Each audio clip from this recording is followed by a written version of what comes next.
Shaq was a shitty free throw shooter. He missed dunks. He airball free throws. He can't shoot. He couldn't shoot outside the paint. He's bigger than everybody. He ain't had any skills, but he was bigger and stronger than everybody. And he's still a great player. But you had your flaws too as a player. And he played on 5 or 6 teams too, so it's not like he's just his perfect, center. Shaquille O'Neal recently took direct aim at Kevin Durant's place in the GOAT conversation, and he did not hold back. For years, Durant has made the case that he belongs in the same tier as Michael Jordan and LeBron James, backed by 2 championships, 2 finals MVPs, and a reputation as one of the most gifted scorers the game has ever seen. On the surface, that resume is strong, but Shaq challenged the foundation of that argument in a way that immediately sparked debate. According to Shaq, the biggest issue is Durant's role during his time with the Golden State Warriors. He argued that Durant was not the one driving the bus, but rather stepping into a system that was already dominant. That distinction matters a lot in legacy conversations. In Shaq's view, true all-time greatness is defined not just by winning, but by leading, by being the central force that carries a team to the top, not joining one that is already there. The timing of these comments adds even more weight. Durant has faced recent playoff struggles, including back-to-back early exits, which has already raised questions about his ability to lead a team deep into the postseason on his own. So when Shaq brings up the Warriors chapter, it hits harder. It shifts the conversation from what Durant achieved to how those achievements are perceived. Ultimately, Shaq's argument is not about denying Durant's talent. It is about defining what counts most in the GOAT debate.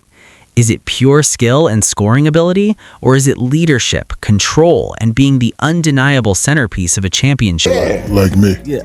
I'm not in the GOAT category, but I am one of 2 of the most dominant players ever. So he's one of 2 of the most prolific, dominant scorers ever. Shaquille O'Neal made his stance crystal clear. Kevin Durant, in his eyes, is not part of the GOAT conversation. Instead, Shaq places him in a separate category, one reserved for incredibly talented players who, for one reason or another, never quite reached that highest tier of all-time greatness. Coming from a 4-time champion who has dominated at the highest level, that kind of statement carries serious weight. What makes this even more intense is that the tension between Shaq and Durant is not new. This goes all the way back to 2017, when Shaq was doing his usual Shocked and a Fool segment, poking fun at JaVale McGee for encore bloopers.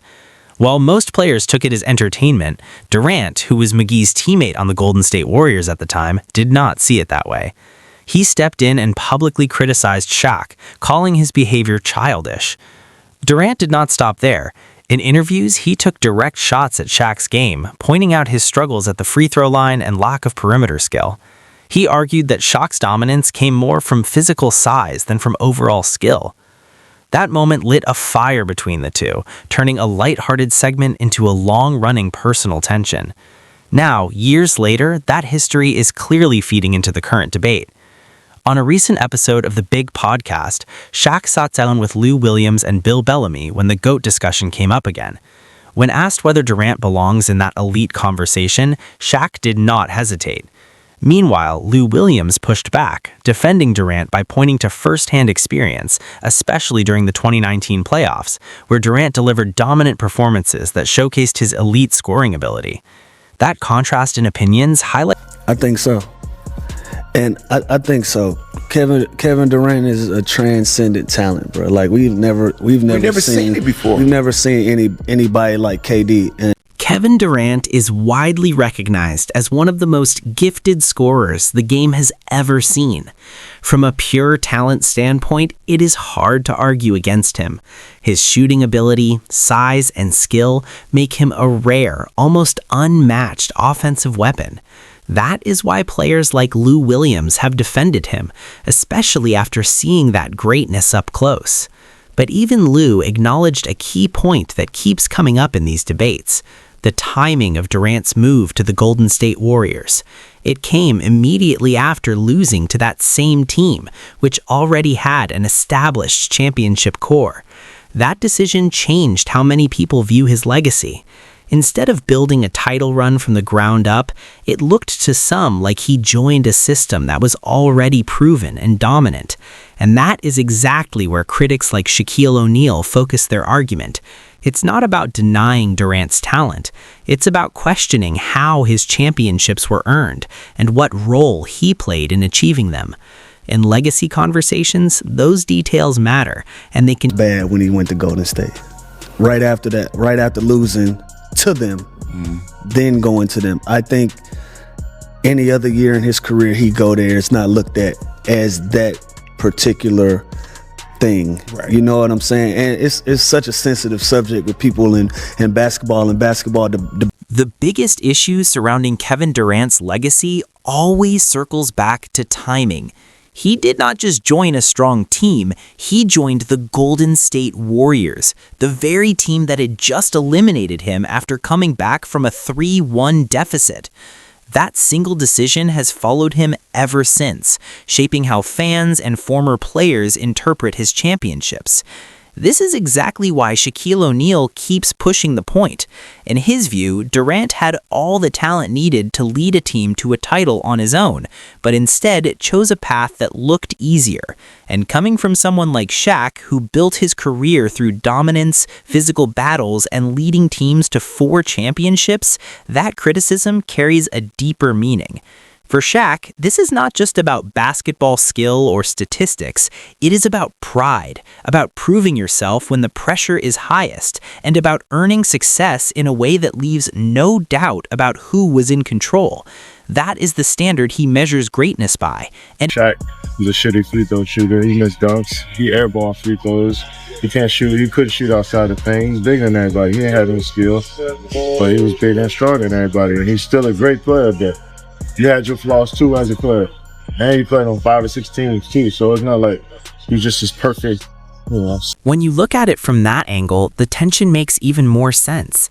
Kevin Durant at that point in his career had not yet won a championship, yet he was openly criticizing the game of Shaquille O'Neal, a 4-time NBA champion and one of the most dominant forces the league has ever seen. That kind of criticism was bound to hit differently.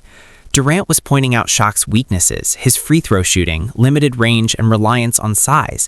But from Shaq's perspective, those flaws did not matter because the results spoke for themselves.